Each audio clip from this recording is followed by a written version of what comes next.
Ladies and gentlemen, it is your boy. I am back. It's been weeks, man. It's been weeks. The reason being why I think I was gonna title this video "I'm Exposed" because at first it started off with being exposed to COVID, having to quarantine, and having to quarantine. You know, it's a sad event. Like pretty much you're stuck and you're confined to a room and stuff like that.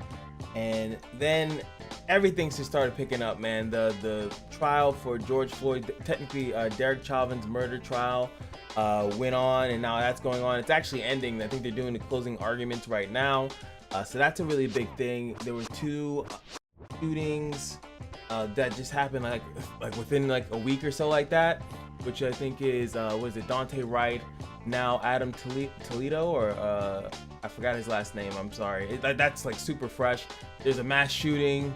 Also, I think I put in a community post that also my someone passed away in my family. It was my aunt, my mother's sister. Some people, if you're not familiar with it, that my mom passed away when she was 39, and then my aunt just passed away at 54 actually. A lot of things just bow, taking me out of it, man. And of course, on top of that, let me I'm just making this cheeseburger, baby. Cheeseburger of despair. I don't even know what to call it. On top of that, you have my channel not doing as well as it used to be. When Exos first hit the channel, it was doing phenomenally, and it has slowly went down from that point, and that has been affecting me as well. So I want to kind of just wrap everything up with a bow and really talk and discuss about what's going on with me and the channel. So without further ado, Skinmarinky Dinky Doo. I haven't done that in so long. Let's get into it.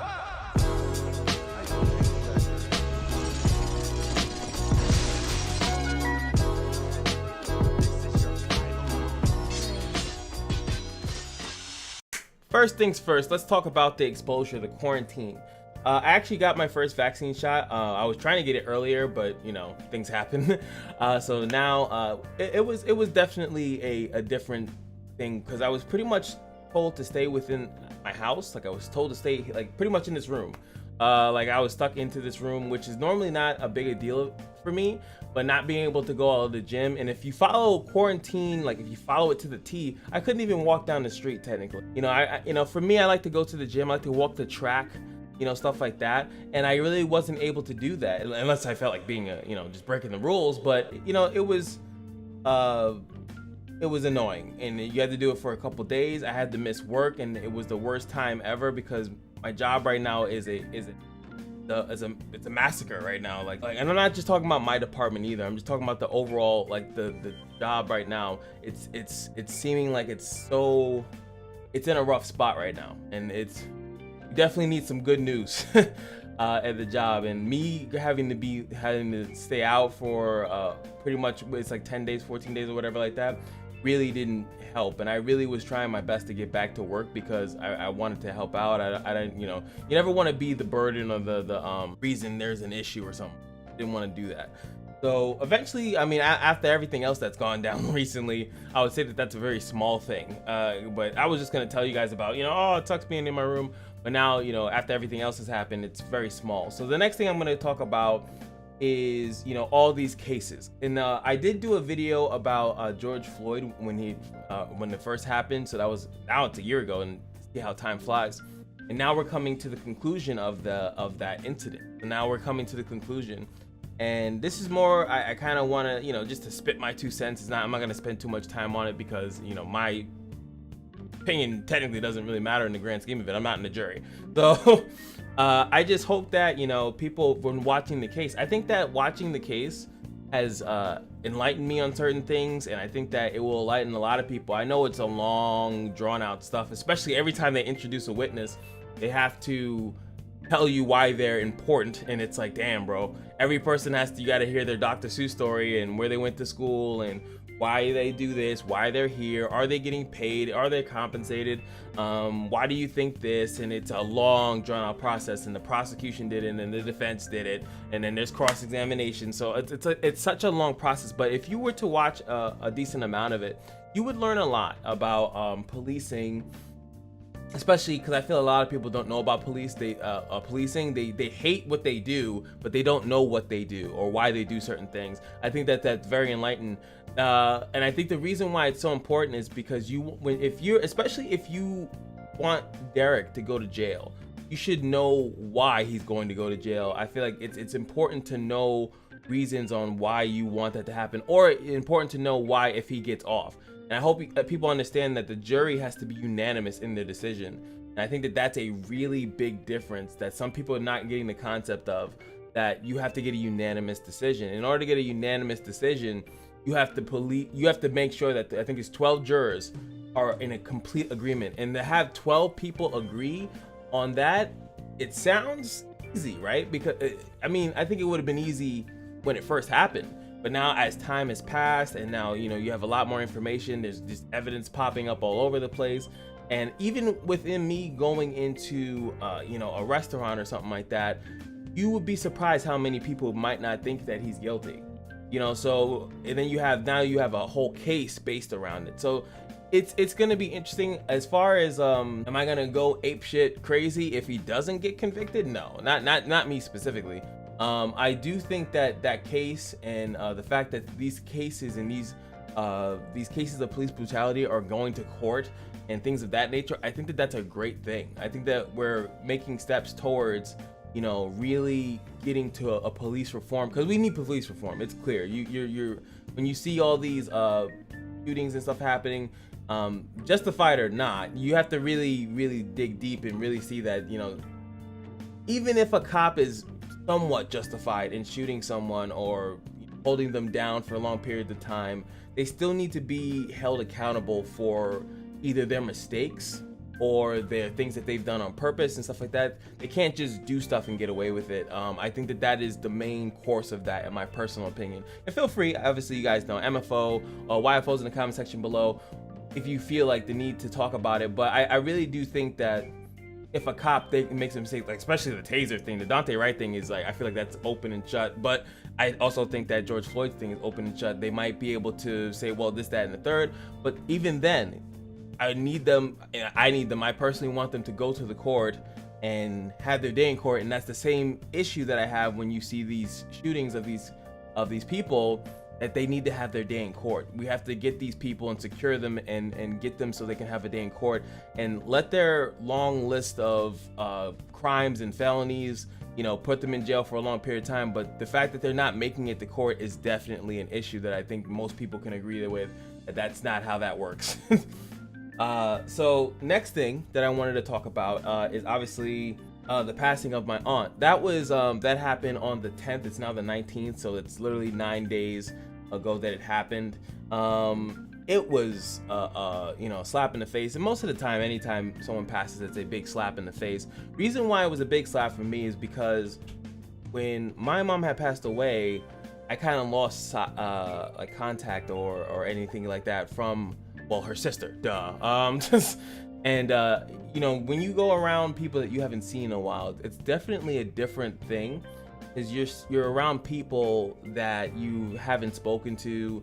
They're grown, and depending on the ashes of time, you're like, who are you? Who are you? And they're doing the same thing to me. So it's just like a big thing. I didn't even tell anyone when I went down there that I do YouTube. I didn't even feel it. I felt like it would have been like I was advertising or something like that. Eventually I will probably tell them and maybe even point them to this video, but I'll probably be doing another video or other videos, addressing certain things. But it was just a lot to handle. I think back to back, and then like everything just keeps piling. It keeps piling, but that's life. Life keeps piling on you. But I'm okay if everyone's curious. I know that a lot of people are very concerned about it. I'm okay, I'm fine.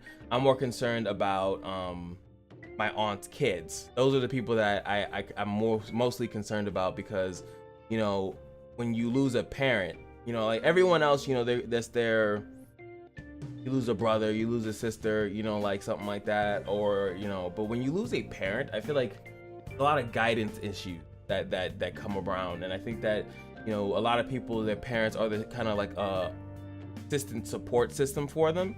So it's the same thing like when I lost my mom. Even when things are going good or when things are going bad, you always usually want to tell that person, you want to tell your parents, they raised you. So it's kind of weird when you think about like what's gonna happen afterwards. And that's the thing, it's like, you know, everyone usually when you have a funeral and things like that, and the funeral was in Virginia, I had to travel to Virginia. But after that, the week after, the 2 weeks after, 3 weeks, the month, that's where it becomes, in my opinion, an issue for most people. And that's where the issue lied with me when my mom had passed. And then all of a sudden, the weeks, the months passed, and then the people that were there hugging you and if you need anything, yada yada, those people don't stick around, and rightfully so. They have their own lives to live, and they're not going to sit there and wallow with you forever. You know, they need to move on with their lives, and so do you. So I felt like jaded back then, and I feel like they're going to go through that as well too. And it's going to be, you know, my personal mission to not let so much time pass like it did in my situation, like it is going to be in theirs. So I think that that's something that I specifically want to make sure that it doesn't happen. Is to become more family, because I'm not a family oriented person because of that. So I want to become a little bit more. I want to step up my game, but I've been trying to step up my game in a lot of aspects of my life these past couple years to just improve in general, and that's just going to be one small part of it going forward. So that's it. But I'm going to talk more about that in probably other videos more specified towards this, because this is a video just kind of like recapping everything. But I do want to talk more about that in a separate video. And last but not least, I do want to talk about the channel. Now, this channel has had a big boost. It's a constant big boost by many different games. A game comes out and it does really well in the channel, and then it slowly trickles downwards, and then I have to find another game. I've spoken about this a couple times. It's not a new conversation, anything like that. So the current game that we've mostly been playing is Exo's Heroes. Now, Exo's Heroes is going through its natural gacha state. I used to be upset about this. I don't know why, but it's just going through its gacha state. What I mean by that is that the game is going to have content slowly come into the game, and then when there's not anything new to do, it is going to be a very boring, lackluster experience. And then when there is content, you usually blow through it because you have so much stuff ready for it. You know, it's so easy to get through. Now, with everything that's happening in the world and in my life personally, I'm starting to see, like, so if I were to use my aunt as an example, and it's a kind of a terrifying thing if I think about it, is that if she passed at 54, right, I'm 31. So if, you know, you never know what's gonna happen. My mom passed at 39, so if I would even use that, that would be 8 years from today, you know. So I don't want to spend too much time doing stuff that I don't enjoy, and right now I don't really enjoy where the channel is headed as far as like constantly trying to push out Exo's Heroes content. So I'm gonna probably do a couple videos because I've been really interested in like just kind of like spitting some stuff, but then it's gonna, I think for now on the channel, Exo's Heroes or any mobile game content will be done in the honeymoon phase, and that's kind of it. And I'm gonna be playing new games and stuff like that, and I really want to stress that, because when you get to play other things, or when you stay in a gacha game, and again, this might be another video, a longer video, but it does become a chore. It does become like a job. And then I think one thing that a lot of content creators don't really talk about is that you don't really play other things with because it's like an MMO. You have to really like play and constantly grind. But the thing is, like, when the mobile game, the only thing that's missing is like that ability to actually farm and grind like that. So you don't really get what you want, and you're getting it at a much slower pace. And then I think that it's important to note that